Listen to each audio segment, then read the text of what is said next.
శ్రీ అయి నమ, శ్రీకృష్ణాయ నమ, శ్రీ లక్ష్మీ నృసింహాయ నమ, శ్రీ పరకాల యతీంద్ర మహాదేశికాయ నమ. యూట్యూబ్ అభిమానులకు, ప్రేక్షకులకు శుభోదయం.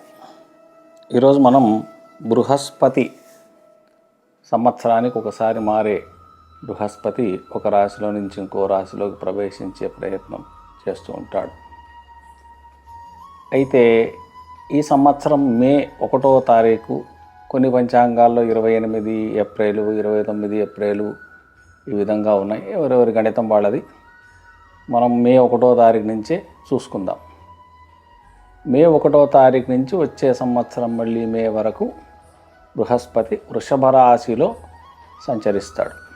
ఈ వృషభ రాశిలో సంచరిస్తే ఏ రాశుల వాళ్ళకి ఎలా ఉంటుంది, అసలు బృహస్పతి అంటే ఎవరు? 9 గ్రహాల్లో అతిపెద్ద గ్రహం, భూమి కన్నా ఒక 100-150 వంతుల పెద్ద గ్రహం ఇది.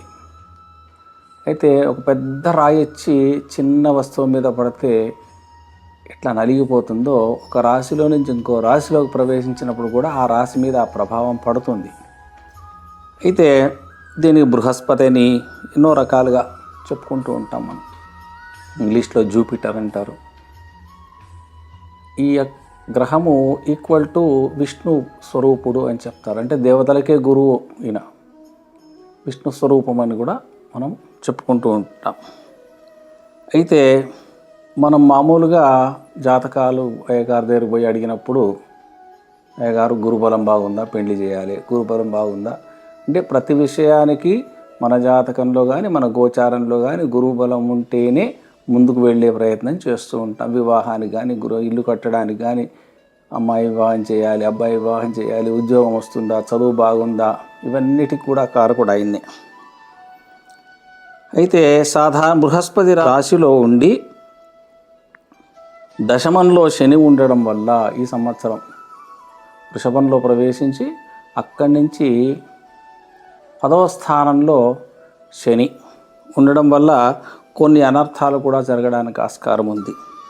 అవి దేశం పైన కావచ్చు, షేర్ మార్కెట్ పైన కావచ్చు, వ్యాపారం పైన కావచ్చు, నాయకుల పైన కావచ్చు, పంటల పైన కావచ్చు, వాతావరణంలో కూడా మార్పులు రావడానికి ఆస్కారం ఉంది.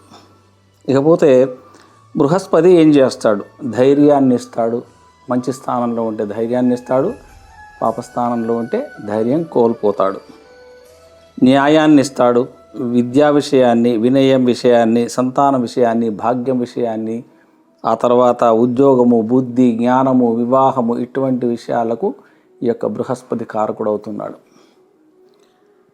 అయితే ప్రస్తుతం ఈ 2024 మే 1వ వారంలో బృహస్పతి మేషరాశి నుంచి వృషభ రాశిలోకి, అంటే కృత్తికా నక్షత్రం 2వ పాదంలో ప్రవేశించి ఏ రాసుల వాళ్ళకి ఎటువంటి ఫలితాలు ఇస్తాడో తెలుసుకునే ప్రయత్నం చేద్దాం. కొంచెం విశేషంగా ప్రత్యేక కోణంలో చెప్పడం జరుగుతోంది.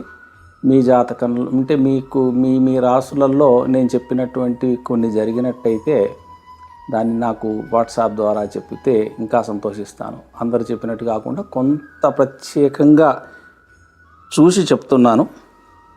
ఇక మేషరాశి వాళ్ళకి ధనప్రదం, అంటే ఈ రాశి వాళ్ళకి 2వ స్థానము శత్రుస్థానం అయినప్పటికీ ధనస్థానము, వాక్స్థానం కనుక ధనం బాగానే వస్తుంది, దాంట్లో ఎటువంటి సందేహం లేదు. కానీ 2వ స్థానం నుంచి మేషరాశి వాళ్లకు 6వ స్థానము అంటే శత్రుస్థానాన్ని చూస్తాడు. చూసేసరికి శత్రువృద్ధి కావడం, శత్రువుల వల్ల వీళ్ళకు భయం కలగడం, ఇటువంటివి జరగడానికి ఆస్కారం ఉంది. ఇంకొకటి ఏమిటంటే వీళ్ళకి చెవులకు సంబంధించినటువంటి అనారోగ్యాలు కలగడానికి ఆస్కారం ఉంది, లేదా పైల్స్కు సంబంధించినటువంటి అనారోగ్యాలు కూడా వీళ్ళకి ఈ సంవత్సరం కలగడానికి ఆస్కారం ఉంది. జాగ్రత్త వహించండి. ఇక 3వ విషయము 8వ స్థానమైన, అంటే మేషరాశి వాళ్ళకి 8వ స్థానము గురువు ఉన్న స్థానం నుంచి 7వ స్థానము వృశ్చికం అవుతుంది. దానివల్ల ఏమవుతుందంటే భార్యాభర్తల్లో గొడవలు రావడానికి ఆస్కారం ఉంటుంది. కొంచెం అది చూసుకోండి. అనారోగ్యాల పాలు కావడం, ఏదైనా కొత్త దీర్ఘరోగం వస్తుందేమో అని భయం కలగడం, ఇటువంటివి జరుగుతాయి. ఇది 9వ స్థానాన్ని కూడా చూస్తున్నాడు. అంటే వృషభ రాశికి 9వ స్థానము, మేషరాశి వాళ్ళకి 10వ స్థానం కనుక ఉద్యోగంలో, వ్యాపారంలో, కర్మస్థానంలో ఉండడం వల్ల ఉద్యోగ నష్టం, ఉద్యోగంలో సమస్యలు రావడం, ధన నష్టం కలగడం కూడా అశుభ ఫలితాలు కావడానికి ఆస్కారం ఉంది. కనుక ఈ మేషరాశి వాళ్ళు విష్ణు సహస్రనామ పారాయణం రోజు ఒకసారి ఒక 21 రోజు 40 రోజులో చేస్తే వీళ్లకు జరిగే ఆటంకాలన్నీ కూడా దూరమై అన్ని శుభ ఫలితాలు ఇస్తాయి. ఇక వృషభ రాశి వాళ్ళకు వచ్చేసరికి భయకృత్ వృషభంలో అంటే రాశిలోనే ఉండడం వల్ల జన్మరాశి, శుక్రరాశి కూడా అంటే శత్రువులు కొంత నష్టాన్ని, కష్టాన్ని ఇచ్చినప్పటికీ త్రికోణ స్థానమైన పంచమ దృష్టి వల్ల సంతాన సుఖము, విద్యాసుఖము కలగడానికి ఆస్కారం. విద్యార్థులకైతే మంచి శుభ ఫలితాలనే చెప్పుకోవచ్చు. ఇక పూర్వజన్మలో చేసిన కర్మానుసారంగా ఇప్పుడు ఈ రాశి వారు ఈ సంవత్సరం సుఖాన్ని పొందడానికి ఆస్కారం ఉంది.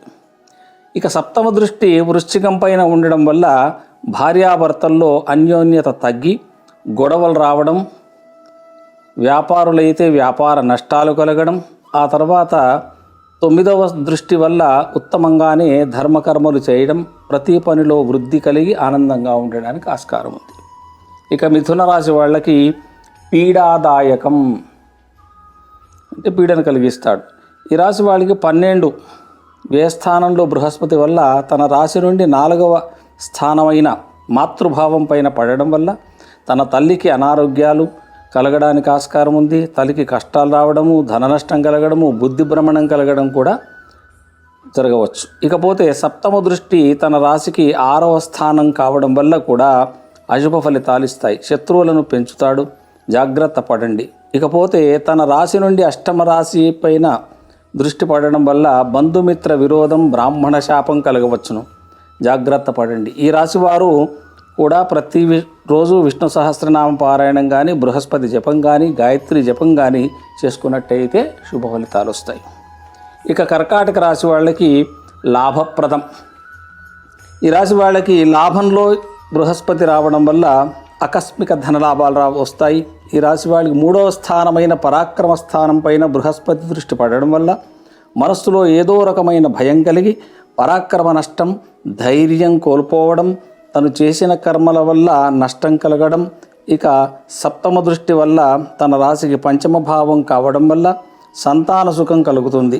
అంటే ఈ సంవత్సరం సంతానం గనక ఆలస్యమైనటువంటి వాళ్ళు ఎవరైనా కర్కాటక రాశి వాళ్ళు ఉంటే వాళ్ళకి సంతానం కలగడానికి ఆస్కారం ఉంది.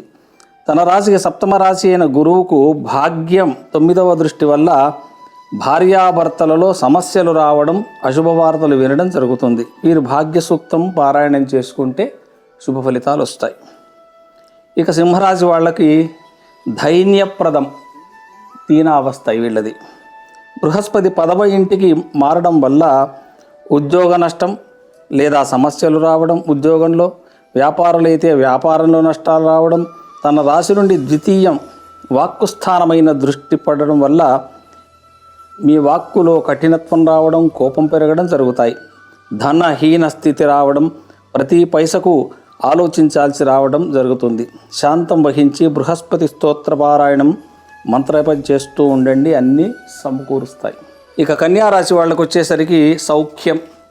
ఈ సంవత్సరం కన్యారాశి వాళ్ళకి చాలా బాగుందని చెప్పుకోవచ్చు. ఈ రాశి వారికి తృతీయం పైన బృహస్పతి దృష్టి పడడం వల్ల భాగ్యవృద్ధి కలుగుతుంది.